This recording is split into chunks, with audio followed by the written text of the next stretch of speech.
Les grosses têtes, omniprésents, saoulants, Laurent Ruquier met la tête au carré à un sociétaire. Lors d'une interview sur RTL, Laurent Ruquier a dévoilé quelle grosse tête avait tendance à l'exaspérer. Et il n'a pas mâché ses mots. Cela fait maintenant 10 ans que Laurent Ruquier a pris les commandes des grosses têtes sur RTL, succédant à l'incontournable Philippe Bouvard. Un anniversaire que l'animateur a célébré en grande pompe le 24 février dernier, en enregistrant une émission spéciale devant 3000 spectateurs au Dôme de Paris. À cette occasion, il s'est confié dans la matinale de Thomas Soto et Amandine Bégaud sur RTL. Anecdotes, souvenirs et confidences sur son équipe étaient au programme. Mais ce que tout le monde voulait savoir, c'est qui était la plus grosse tête à claque de l'émission. Et Laurent Ruquier n'a pas hésité une seule seconde avant de balancer un nom. Christophe Beaugrand, saoulant.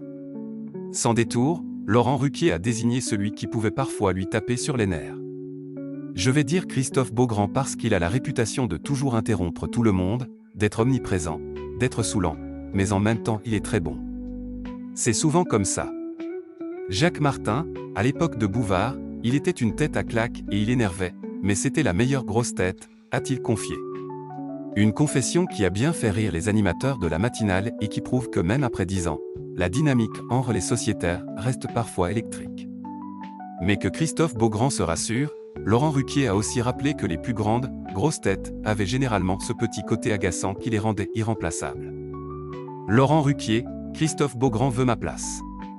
Si Christophe Beaugrand est parfois trop présent au goût de son patron, ce dernier sait qu'il aimerait bien un jour lui succéder. Une envie qu'il exprime régulièrement, et que Laurent Ruquier lui conseille de garder pour lui. Il ne devrait pas raconter ça.